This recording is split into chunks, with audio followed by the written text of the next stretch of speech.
ko bavuga ngo uriya muntu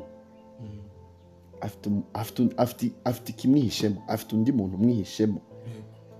Mu by'ukuri njye kugeza ubu ngubu ndemera ko yego wansobanuriye neza ko umuntu ari umuntu ufite inyama n'iki, ariko hari undi muntu none ko bavuga ngo hari umuntu wa kamere n'umuntu. Uwo muntu angana iki uri kuvuga? Uwo muntu uri imbere angana iki? Afite umutima, afite ubwenge, afite ibihaha, afite impyiko. Ahubwo uwo nguwo w'imbere navuga ko atuye mu w'inyuma.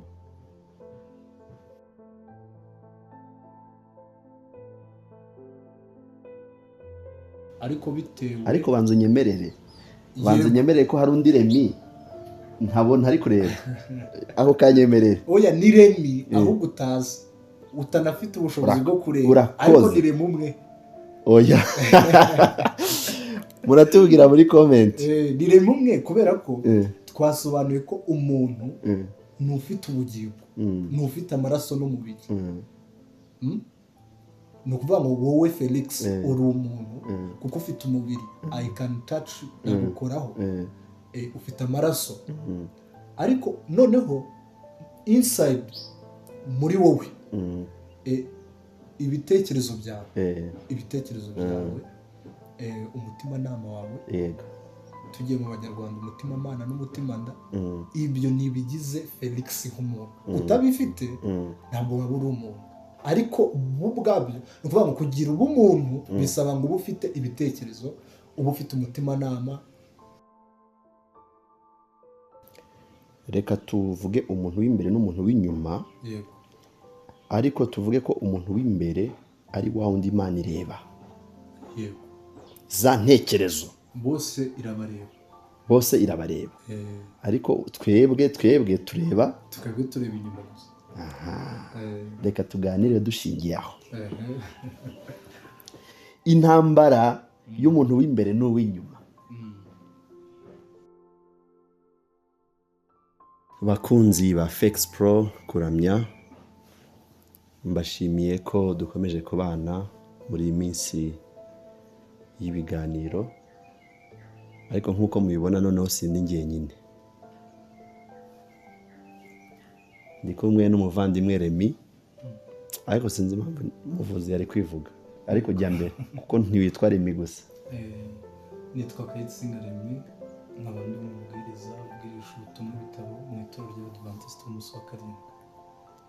Urakoze cyane Remi. Yego, nejejwe no kukwakira hano rwose. Nanjye nejejwe no kuba ndi kuri Felix Pro kuramya.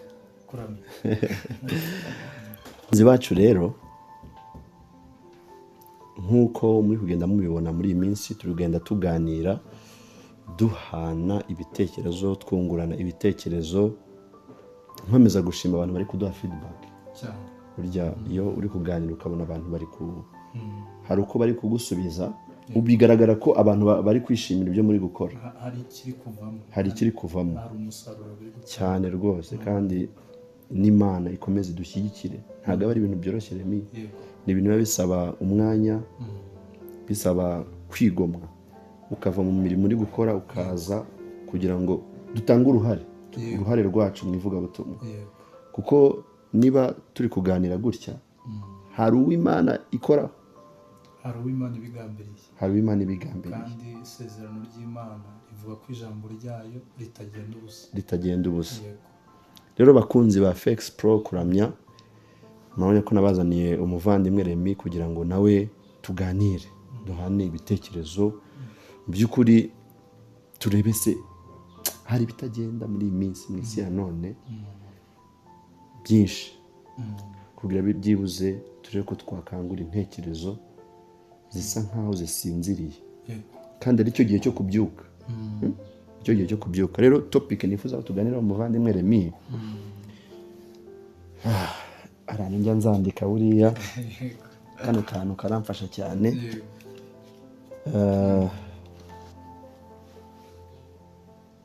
Fex Pro mureba hano imbere, uyu mureba Fex Pro n'uyu Remi, si turi babiri? Yego, turi babiri. Ariko aho imbere hari abantu bane imbere y'ikamera, nubwo bari kubona babiri ariko turi bane. ushobora guhita usobanukirwa uri kutureba. Ese wowe ni kubyemera? Uremera ko turi bane cyangwa nawe uremera ko turi babiri? Ni ikibazo gikomeye kuba navuga ngo turi abantu bane kandi koko umuntu uri kutwitegereza ari kubona abantu babiri. Yego. Icyakora twabyita bane hari ibyo turi kugereranya n'umuntu, ariko mu by'ukuri turi babiri, turi abantu babiri, ariko dushatse kugereranya twagereranya nk'ingingo runaka. Turi kuvuga nk'umuntu w'imbere, dukunze kuvuga umuntu w'imbere ariko ntabwo aba agaragarira abantu. Urakoze. Uhise ukomoza aho ushaka. Nubwo uvuga ngo turi babiri ariko njye ndahamya ko turi bane, kuko hari Fex uyu nguyu, uyu bari kubona kuri kamera, hari Remi bari kubona kuri kamera, ariko hari undi Fex utagaragara, hari undi Remi utagaragara. None uko imvuga abantu bane ntubyemere. Ubundi umuntu ni iki? Yego. Umuntu, izina umuntu ryatangiriye mu kwita Imana yita Adamu. Yego. Adamu ubundi ni umuntu. Adamu bisobanuye umuntu, kandi umuntu ni ufite ubugingo. Yego. Rero ntabwo navuga ngo turi abantu bane, kuko uwo wa kane sindi kumubona nk'ufite ubugingo, ntafite umubiri, ntafite n'amaraso. So umuntu ni ufite ubugingo, ni ufite umubiri n'amaraso. Rero ubwo uri kumva turi kubigereranya, ni ugusanisha. Tukavuga ngo umuntu w'imbere, ariko mu by'ukuri ntabwo aba ari umuntu, ahubwo umuntu aba afite uwo w'imbere. Okay. Ni ukuvuga ngo umuntu niwe ufite, ni ukuvuga ngo njyewe mfite uw'imbere wanjye. Twabivuga mu buryo bubiri. Hari uburyo bibiri bivugamo, hari n'uburyo abanyarwanda babivugamo. Ubundi abanyarwanda bavuga ko umuntu avukana imitima itatu. Yego. Imitima itatu. Ubwo uri kumva tugendeye ku banyarwanda byaba bivuze ko hano hari abantu 8. Ubwo haba hari Remi, hari Felix, hari na batatu bari muri twebwe. Yego. Ubwo tukaba tubaye abantu 8. Ubwo ibyo byaba ari intuza y'abanyarwanda. Uburyo abanyarwanda bivuga. Ubundi abanyarwanda bavuga ko yego, komeza. Umuntu avukana imitima itatu. Hari umutima mana, umutima nama, hakaba n'umutima nda. Niko abanyarwanda babivuga. Ubwo uri kumva ntabwo abo ubundi ari abantu, ahubwo ntibigize umuntu. Noneho kuko ari byo bifite uruhare runini, tukabigereranya n'umuntu, tugashaka gutandukanya umuntu w'imbere n'umuntu w'inyuma. Kandi ni koko twabigereranya, ariko umuntu ufite ubugingo, umuntu ufite amaraso n'umubiri. None si Remi, hari aho ndi kubyumva pe. None Bibiliya ivuga iki? Bibiliya ivuga ko umuntu avukana kamere. Iyo kamere rero yaba ariyo muntu wundi niyo tugereranya n'umuntu w'imbere. Merci. Niyo tugereranya n'umuntu. Topic yacu uyu munsi rero, ukuntu nagenekereje kuyita ni intambara y'umuntu w'imbere. Yego. N'umuntu w'inyuma. Ese abo bantu baba barwana? Iyo ntambara uzi ko ibaho? Iyo ntambara ibaho. Ibaho cyane, kubera ko umuntu ashobora kwifuza gukora ikintu runaka, ariko bitewe, ariko banza unyemerere ko hari undi Remi ntabona ari kureba. Aho kanyemerere. Oya, ni Remi ahubwo utazi, utanafite ubushobozi bwo kureba, ariko ni Remi umwe. Oya. Muratubwira muri comment. Ni Remi umwe, kubera ko twasobanuye ko umuntu ni ufite ubugingo, ni ufite amaraso n'umubiri. Ni ukuvuga ngo wowe Felix uri umuntu, kuko ufite umubiri, I can touch, nagukoraho, ufite amaraso. Ariko noneho inside muri wowe, ibitekerezo byawe, umutima nama wawe, tugiye mu banyarwanda umutima mana n'umutima nda, ibyo ntibigize Felix nk'umuntu. Utabifite ntabwo waba uri umuntu, ariko bo ubwabyo ni ukuvuga ngo kugira ubumuntu bisaba ngo uba ufite ibitekerezo, uba ufite umutimanama n'ibindi. Ngiranyiriza noneho umuntu n'ubumuntu, ukuntu bavuga turiya muntu afite ubumuntu. Yego, umuntu afite ubumuntu, yabanje kuba umuntu mbere y'uko agira ubumuntu. Ni ukuvuga ngo wowe uri umuntu, ariko noneho wagize n'indangagaciro z'abantu, noneho wabaye umuntu ufite ubumuntu. Kubera ko muri iyi si yacu ya none abantu benshi baba abantu ariko ntibagire indangagaciro z'abantu, z'ubumuntu. Indangagaciro z'abantu nizo zitwa ubumuntu. Yego, nizo zitwa ubumuntu. Remi rero sindagera neza hano nshaka. Yego, ko bavuga ngo uriya muntu afite ikimwihishemo, afite undi muntu umwihishemo. Mu by'ukuri njye kugeza ubu ngubu ndemera ko yego wansobanuriye neza ko umuntu ari umuntu ufite inyama n'iki, ariko hari undi muntu. None ko bavuga ngo hari umuntu wa kamere n'umuntu. Uwo muntu angana iki uri kuvuga? Uwo muntu uri imbere afite umutima, afite ubwenge, afite ibihaha, afite impyiko. Ahubwo uwo nguwo w'imbere navuga ko atuye mu w'inyuma.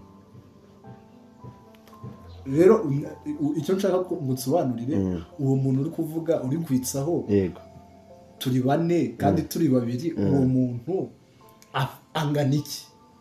None uremera ko hari ukuntu umuntu w'imbere ashobora kuba ari pasiteri w'inyuma, uyu ugaragara ashobora kuba ari pasiteri cyangwa se ari umuririmbyi nkanjye,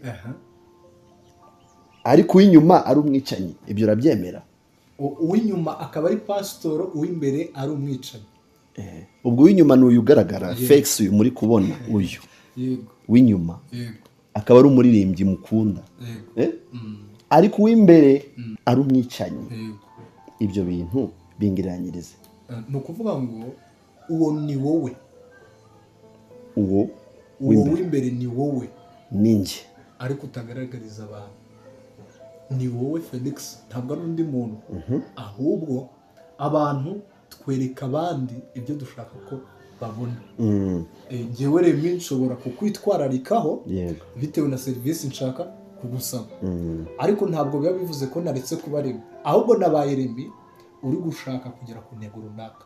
Ubwo uri kumva umuntu w'imbere ashobora gutandukana. Nanjye ndakoresha umuntu w'imbere nk'ikigereranyo, atari ukuvuga ko hari umuntu imbere, kuko umuntu ni ufite ubugingo.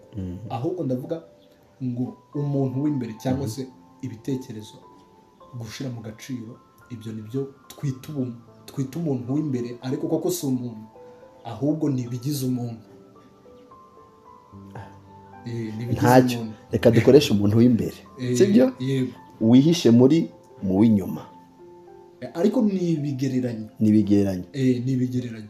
Twe kuvuga ngo turi abantu bane, oya, ntabwo turi abantu bane, turi abantu babiri, ariko abo bantu babiri bafite ibitekerezo bihabanye, ndetse Imana yaduhishe kureba mu mutima. Murambwira niba muri kwemeranya na Remi?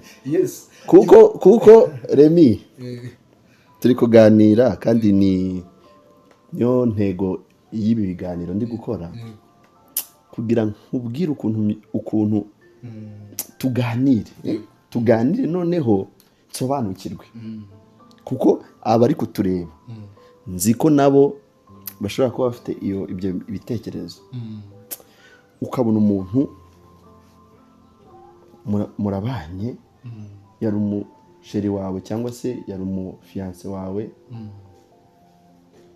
wamugeza mu rugo ukabona usa nkaho uzanye undi. Ntibibaho se? Bibaho cyane. Ugasa nkaho uzanye undi muntu, ukavuga ati Mana yanjye ibimbayo ni ibiki? Uyu muntu siwe narambagije, sibyo? Si bibaho? None njyewe nkavuga nti umuntu w'imbere, hari ukuntu umuntu w'imbere yihisha mu w'inyuma, sibyo? ukabona umuntu ukabona uko ameze ariko hari undi umwihishemo ariko Felix wenda aba viewers baraza kubitubwira ariko reka mubaze ibitekerezo nibyo mu ntumbere ibitekerezo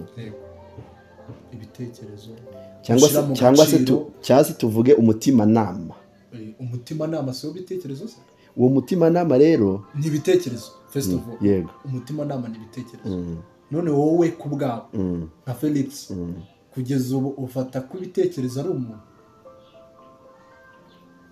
cyangwa umuntu agira ibitekerezo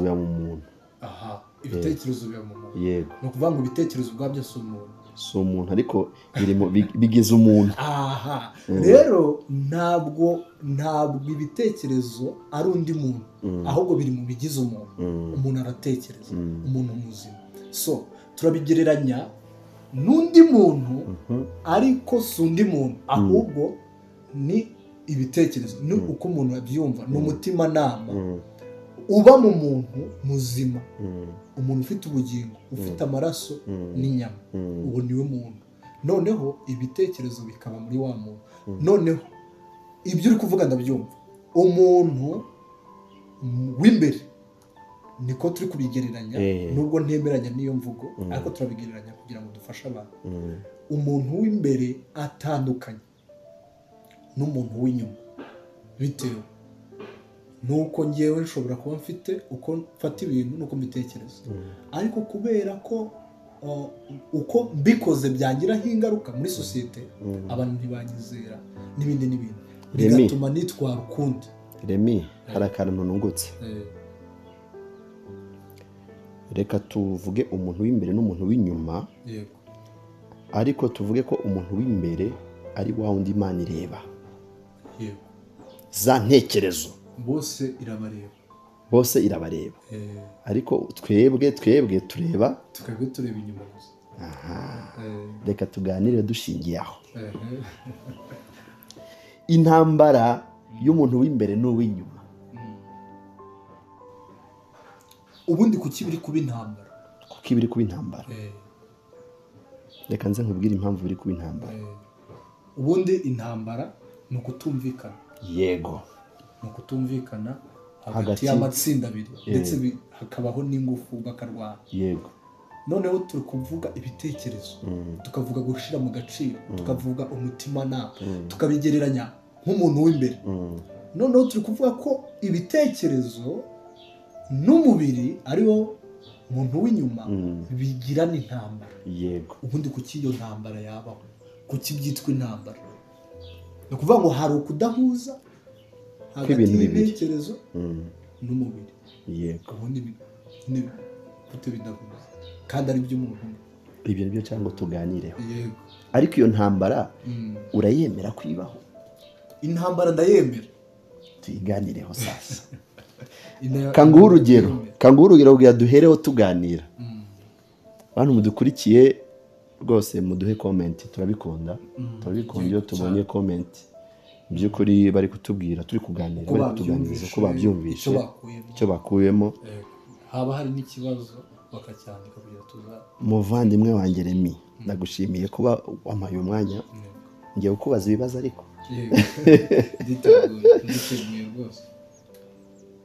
umuntu w'imbere ushobora kuba umuntu w'imbere mwibuke ni wa wundi utagaragara ariko wa wundi Imana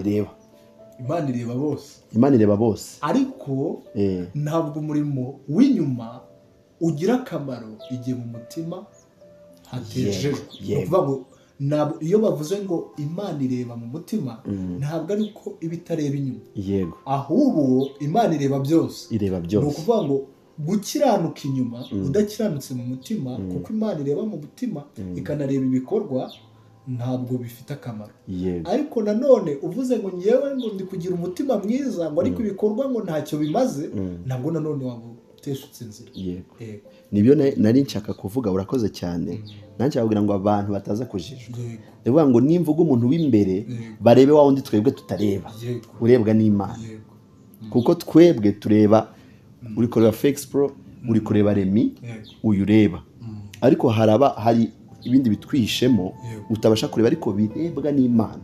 Niyo mpamvu ndi kugira ati bataza kumva tuvuze umuntu w'imbere bakayoberwa. Wa wundi Imana ireba. Nubwo Imana ireba bose ariko twe wundi tutareba.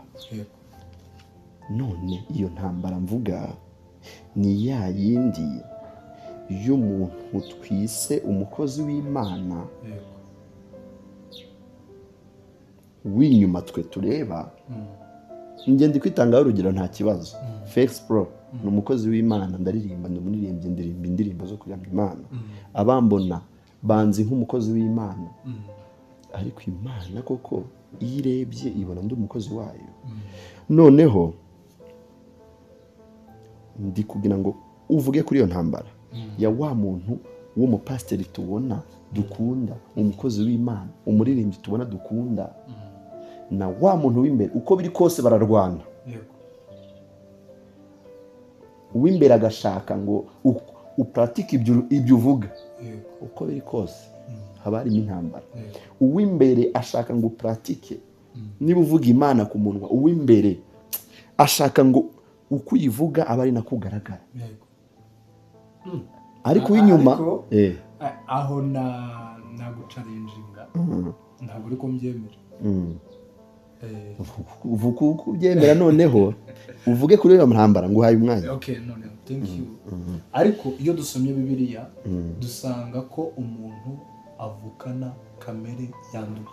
Yego. Umuntu avuka uruhande rwe ruherereye kuri Satani. Ni ukuvuga ngo byorohera umuntu gukora icyaha kurusha gukora icyiza. Ntabwo ari igitangaza kubona umuntu yatukanye, si igitangaza kubona umuntu yisha, si igitangaza kubona umuntu atasambanye, ahubwo igitangaza ni ukubona umuntu atabikoze. Umuntu avukana kamere yanduye. Umuntu avuka yanduye. Urugero, uruhinja ruba rukiri ruto, nyina yarukorera amakosa ugasanga arumye agifite ibihanga, arumye ibere rya nyina ariko mwonsa kubera umujinya cyangwa akivumbura. Abana nabo ugasanga, cyangwa umwana muto utaramenya ubwenge umuhaye biswi, wakongera kumusaba akayikwima akayihisha. Urumva umwana ntiyabonye ubikora, ntiyabonye, ariko afite ikintu cy'ubugugu muri yavukanye. Ni ukuvuga ngo yavukanye icyaha kandi aherereye kuri Satani. Ni ukuvuga ngo ibyo gukora bye byihuse ni ibyaha. Niyo mpamvu Dawidi yavuze ngo mu byaha niho mama yabyariye. Aha, noneho intambara tugiye kuyibona rero. Uwo mwana arakuze, amaze gukura, avukiye mu muryango usenga, agiye mu itorero wenda ry'Abadiventiste kuko ariho dusengera, maze bamwigisha ubutumwa bwiza. Aravuga ati mama yanyigisha kudasambana no kwiba no kubahiriza isabato nk'uko bikwiriye. Hanyuma arabatira. Umwana yavukanye kamere y'icyaha kandi umubiri we umutegeka gukora icyo cyaha, ibyaha. Ariko noneho amahame yigishijwe ntamwemerera gukora bya bindi. Ubwo uri kumva intambara ihera mu mutima. Umutima wanduye, noneho umubiri ugashaka gusohoza ibyo umutima uwutegeka. Ubwo noneho ntabwo ari uko mu mutima twebwe tuvukana umutima uvuga ngo reka ngo nkore nk'ibyo pastor akwiye kubakora. Ahubwo umutima w'umuntu urusha ibindi bintu byose gushukana. Niko ijambo ry'Imana ritubwira. Ubwo uri kumva hari kamere twavukanye mbi, hakaba amahame twigishijwe y'ubukristo umuntu ashaka gushira mu bikorwa. Aho niho habera intambara. Iyo ntambara rero, iyo ntambara kuyitsinda ko numva bibi. Nawe mbwira, watsinda ute intambara waravutse uherereye ku ruhande rwa Satani, wavukiye mu byaha, ukurira mu byaha, ariko turigishwa ngo umuntu wese akwiriye gutsinda icyaha kugira ngo azabone ubwami bw'Imana. aho niho hahebera intambara. Intambara ku ikomeye, irakomeye cyane. Mfite ngewe mu mutima navukanye. Bibiliya iravuga ngo kera twarabo kugirirwa umujinya. Umutima navukanye ni umutima wanduye, nabyemera nabyanga, ni umutima utari mwiza. Ariko ndakuze, nkuriye mu muryango usenga, ndabatijwe, ndirimbye muri korali y'abana, ndakuze ngiye mu yisumbuyeho, mbayeho muri ubwo buzima. Ariko wa mutima navukanye ndacyawufite unyishuza gukora ibyaha. kunzi wa Fex Pro, ngiyo ntambara. wumva intambara turwana. Ngiyo ntambara. Twavukiye mu cyaha. Niho byoroshye. Navuze kandi nabishimangira, si igitangaza ko umuntu akora icyaha, ahubwo igitangaza ni uko atagikora. Ubu mu mitima y'abakristo harimo gushidikanya. Ntashobora kuva ku byaha burundu, agahora afite ubwo bwoba. Ni ukubera ko twavukiye mu byaha. Ariko utekereza, ngewe Remi, hari icyaha wenda cyambaza, tuvuge cy'ubusinzi, mbona n'ingaruka zingeraho bitewe na bwa businzi. Umugore wanjye ntituri kumvikana, simeruka nanjye ubwanjye kwigurira ipantaro, amafaranga mbonye nyacisha mu kabari, navayo narwanye navuye ibisebe, nkavuga ati ngewe Remi sinzongera kunywa inzoga uko byagenda kose, nkabyiyemeza. Ariko ejo nkisanga ngiye kuzimu. Ngubwo ubuzima tubayemo, ni intambara. Kandi uwo muntu ntabwo twamurenganya igihe atarahindurirwa umutima. awuhindurirwa ryari rero, kugira ngo hari intambara. bakunzi ba Fex Pro, kuramya nukurikira ibi biganiro byacu, bizakugirira akamaro muri iki gihe ndetse n'ikizaza. Kandi natwe Imana iduha imitima ifungure, kugeza aho kunumva intambara itoroshye kuyitsinda. Mu by'ukuri nkurikije ibyo uri kumbwira, uri gushaka kumbwira ko intambara idashobora gutsinda. Oya, njye nakwerekaga intambara turwana, sindagira muri techniques, mu buryo bwo kuyitsinda. Urakoze. Wa mugani, katugende tugere muri technique. Twakora dute kugira ngo ese nibihe iyo umuntu ari ku ntambara abakeneye ibirwanisho, iyo umuntu ari ku ntambara abakeneye uburyo yikingira, mu gatuza kugira ngo batarasaba akajanjura cyangwa umutwe. Ese intambara dukeneye iki kugira ngo tubashe kuyitsinda? Urakoze. Wanyemerera amafunguro abiri rwose. Ubundi iyi ntambara nkuko twabivuze, umuntu avukana urukundo akunda icyaha. Umuntu avukana urukundo akunda Satani. Icyaha kiryohera abari mu butware bwa kamere. Abari mu butware bwa kamere kirabaryohera. Ariko umwana w'Imana yakiguyemo kirarura. Ashobora kutabona ibitotsi akarira cyane paka yongeye kubona imbabazi z'Imana. Itangiriro rero igice cya 3 ku murongo waho wa 15, Imana yatanze isezerano ryiza. Iri sezerano niryo sezerano rya mbere ry'umucunguzi ryatanzwe muri Bibiliya. Itangiriro 3:15 haravuga ngo nzashyira urwango hagati yawe n'uyu mugore, no hagati y'urubyaro rwawe n'uru, ruzagukomeretsa umutwe nawe uzarukomeretsa agatsinsi. Ubwo icyambere ni uguhabwa uyu umutima wo kwanga icyaha, kugeza aho wahitamo urupfu aho kugira ngo ukore icyaha. Uyu mutima rero abantu baribaza ngo ubona ute? Ubundi ijambo ry'Imana ritubwira ko kwizera kuzanwa no kumva. Umuntu abanza yakumva ijambo ry'Imana, kandi iyo umuntu yumvishe ijambo ry'Imana riza riri kubwira Remi ngo iki? Remi wavukiye mu ngoma ya Satani, Remi wavutse uri umunyabyaha, nta mbaraga nanke ufite zo kurwanya icyaha. Ubundi ijambo ry'Imana nicyo cyambere rikora. Ubwo turi kureba steps zakugeza ku guhabwa umutima wo kwanga icyaha. Icya mbere ni ukumenya yuko uri umunyantege nke. Yego. Ni ukuvuga ngo iyo usomye ijambo ry'Imana cyangwa se ukaryumva bikuzanira kumva uburyo uri mubi, uburyo uri umunyantege nke. Iyo umaze kumva rero uri umunyantege nke, ijambo ry'Imana nanone ntabwo rikurekera muri bwa bunyantege nke, muri bwa bunyabyaha ikweretse. Niba nsomye mu ijambo ry'Imana ngo kwica ni icyaha kandi nkaba narisha, ndavuga ati ndi umunyabyaha kandi nkwiriye gupfa, kuko ubundi igihano cy'icyaha ni urupfu. Kavuga ati naciriwe urwo gupfa. Ariko noneho ijambo ry'Imana aho ribera ryiza rihita rikwereka Yesu, ntama w'Imana ukuraho ibyaha by'abari mu isi, rikakwereka ku musaraba, rikavuga ati niwizera Yesu ibyaha wakoze byose. Ubundi Yesu ari mu gashamba k'i Getsemani yayishizeho ibyaha byacu twese. Ubwo ijambo ry'Imana ni ryo turi kuvuga, ijambo ry'Imana ryakweretse kuri umunyantege, noneho rikweretse Yesu, rirakubwira ati Yesu yafashe bya byaha byawe arabizira, igihano wari guhabwa niwe wagihawe. Noneho imibereho yabayeho yo ku isi adakora icyaha, iyo mibereho tugiye kuyikwitirira, urayihabwa.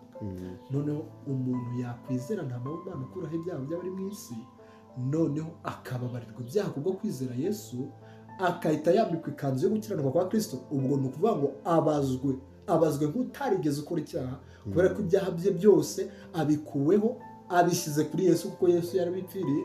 Yesu noneho akamuha bwa buziranenge bwe.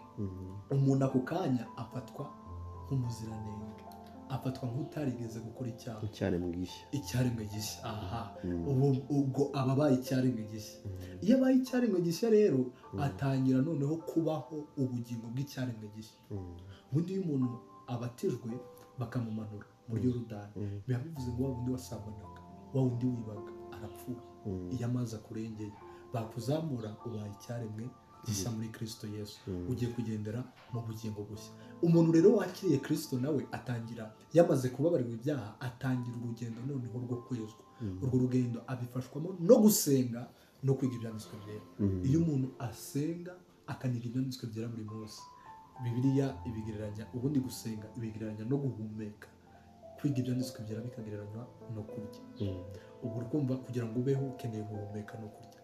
Rero umuntu w'Imana noneho atangira kuzajya asenga, agasaba imbaraga, noneho akaniga ibyanditswe byera bimukomeza, bikamubwira inzira yo kunyuramo. Ariko noneho igitangaje aricyo nshaka ngo nahite nanasorezaho, niko Imana idatanga imbaraga z'ejo. Ubundi ihame ry'ibyanditswe byera riravuga ngo musabire iby'uyu munsi, musabire iby'uyu munsi. Ntabwo wasenga nubwo wakwiyiriza ibyumweru 2 ngo uvuge ngo Mana nsengeye uyu mwaka wose uzama umwuka wera. Ntabwo bishoboka. Ndetse no mu isezerano, mu isengesho Yesu yasenze, yarasenze ngo Mana uduhe ibyo kurya byacu by'uyu munsi. Ubundi Yesu ntabwo yavugaga ku byo kurya by'umubiri, kubera ko ubundi abantu basigaye bakora stock, agafuka k'umuceri kurya kabageza n'amezi 3. Icyo yashakaga kuvuga, dukwiye gusabira iby'uyu munsi, gusaba imbaraga y'uyu munsi. Erega ejo suzi ko uzagezayo.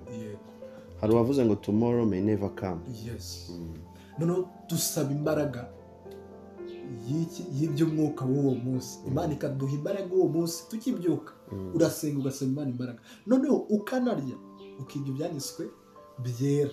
Iyo umaze kwiga ibyanditswe byera rero bikubwira inzira ukwiye kunyuramo. Hanyuma ugasenga ukavuga ati Mana umpe kugendera mu ijambo ryawe, ubike amategeko wandikishije ku mutima wanjye. Noneho amategeko ava mu gitabo akandikwa ku mutima wawe, wa mutima ukaba warahindutse. Iri jambo ry'Imana muri Yesaya 55 niho bavuga ngo nzabaha umutima mushya, bakuremo umutima ukomeye nk'ibuye, baha umutima mushya. Umutima dukuramo ni uwuhe? Ni wa wundi ukunda icyaha twavukanye, ikaduha umutima mushya ukunda Yesu n'ibyo gukiranuka. Bivuga ngo iyo bigenze gutyo, wa muntu w'imbere abatsinze agasigara no ayobora uw'inyuma. Exactly, ni gutyo bigenda. Niba yatsinzwe ku cyaha, n'uw'inyuma akaba gutyo. Ubwo niba uw'imbere adakora icyaha, n'uw'inyuma ntagikore. noneho uw'imbere agenga uw'inyuma. Ubundi intambara turwana tutatsinda ni twarize twiga ko gusambana ari icyaha, ariko noneho nyuma yaho ntitwahindurirwa umutima, tugumana wa mutima twakunze twavukanye wo gukunda icyaha, then ari nabwo tugikora nyuma tukicuza. Yes, noneho umuntu agasigaraho abaho ashaka gutsinda icyaha ariko adafite umutima wanga icyaha. Ugashaka gutsinda icyo ni nka kwa kundi wavuga ngo kanaka ndamukunda, sinshaka kuzajya muvugisha ariko nisanga buri gihe nshaka kumuvugisha. Ni ukuvuga ngo uri kurwanya umuntu ukunda. Ni ukuvuga ngo impamvu tudatsinda ni ukubera ko turwanya icyaha tugifite umutima wo kugikunda. Kandi ijambo ry'Imana nk'uko twabisomye mu Itangiriro 3:15 bizabakuramo umutima ukomeye nk'ibuye baha umutima. Bakunzi ba Fex Pro, yango turungutse twese, haba twe haba mwe. Hari umuntu wavuze ngo kwa kundi twigaga kera ku ishuri, noneho umwarimu agasobanura akagenda, umunyeshuri w'umuhanga yashakaga basobanurira kugira ngo arusheho kubyumva. Nitwe rero turushijeho kubyumva. Mwumvishe ko iyo amaze guhabwa umutima wanga icyaha, wa mutima usigara uyobora wa muntu w'imbere w'inyuma.